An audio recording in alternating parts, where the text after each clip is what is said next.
हमारे channel NS studio Kawardha में आप सभी का स्वागत है। अगर आप नए नए गीत संगीत रिकॉर्ड कराना चाहते हैं तो NS स्टूडियो कवर्धा से संपर्क करें। हमारा पता है जिला कवर्धा, नया bus stand road. Mobile number है 9131141220।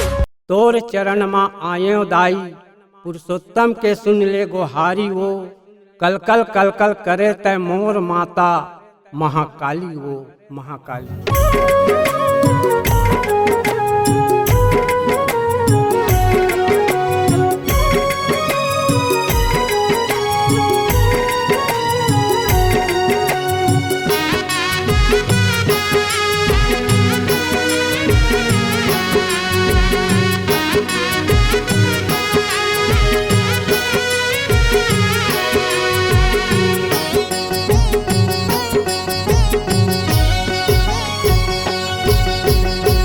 निकले है खप्पर हाँ कांवर धसहर माँ, निकले है खप्पर हाँ कांवर धसहर माँ, निकले है खप्पर हाँ। निकले है खप्पर हो कांवर धसहर माँ, निकले है खप्पर हो कांवर धसहर माँ, निकले है खप्पर हो।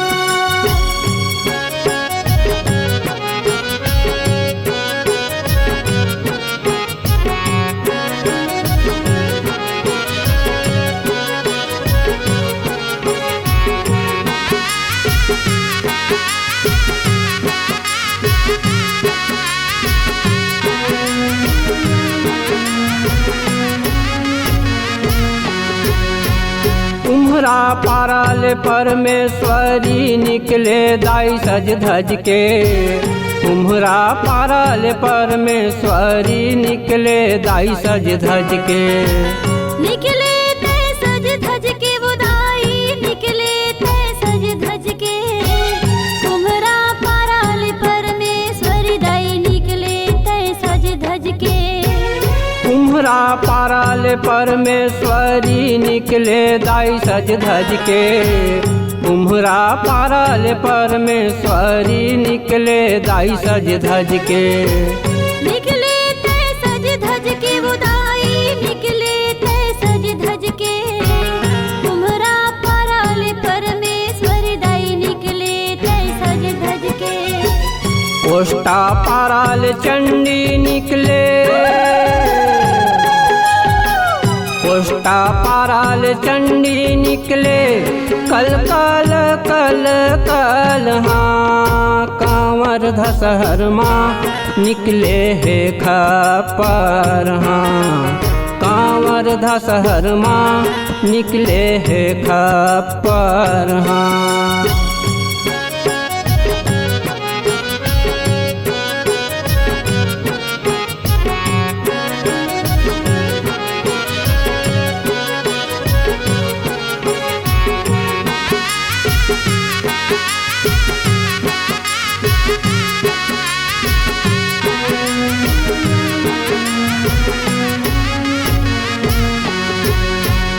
आधा रात के 12 बजे दाई, निकले खप्पर धर के। आधा रात के 12 बजे दाई, निकले खप्पर धर के। निकले खप्पर धर के वो दाई, निकले खप्पर धर के। आधा रात के 12 बजे दाई, निकले खप्पर धर के। आधा रात के 12 बजे दाई, निकले खप्पर धर के। आधा रात के 12 बजे दाई, निकले खप्पर धर के। निकले खप्पर धर के वो दाई, निकले खप्पर धर के।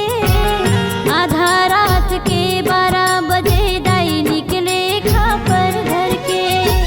भक्तन मन के भीड़ लगे है,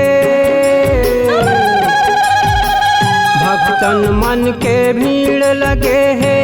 निकले है दांतेश्वरी, कांवर धसहर माँ, निकले है खप्पर हाँ कांवर धसहर माँ निकले है खप्पर हाँ।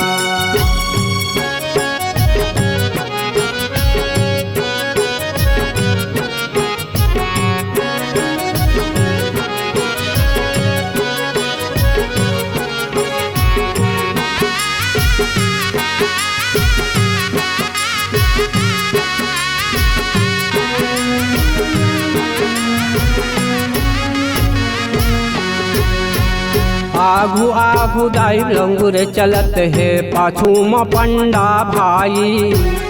आगू आगू दाई लंगुर चलत है पाछू म पंडा भाई। पाछू म पंडा भाई भवानी मोर पाछू म पंडा भाई।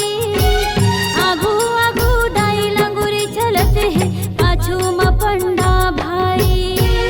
आघू आघू दाई लंगुर चलत है पाछू म पंडा भाई। आगू आगू दाई लंगुर चलत है पाछू म पंडा भाई। पाछू म पंडा भाई भवानी मोर पाछू म पंडा भाई। आगू आगू दाई लंगुर चलत है पाछू म पंडा भाई। बीचों बीच माँ दाई चलत है। बीचों बीच माँ दाई चलत है निकले है परमेश्वरी। कांवर धसहर माँ निकले है खप्पर माँ। कांवर धसहर माँ निकले है खप्पर माँ। निकले है खप्पर हाँ। कांवर धसहर माँ निकले है खप्पर हाँ। कांवर धसहर माँ निकले है खप्पर हाँ। कांवर धसहर माँ निकले है खप्पर हाँ। कांवर धसहर माँ निकले है खप्पर हाँ। कांवर धसहर माँ निकले है खप्पर हाँ।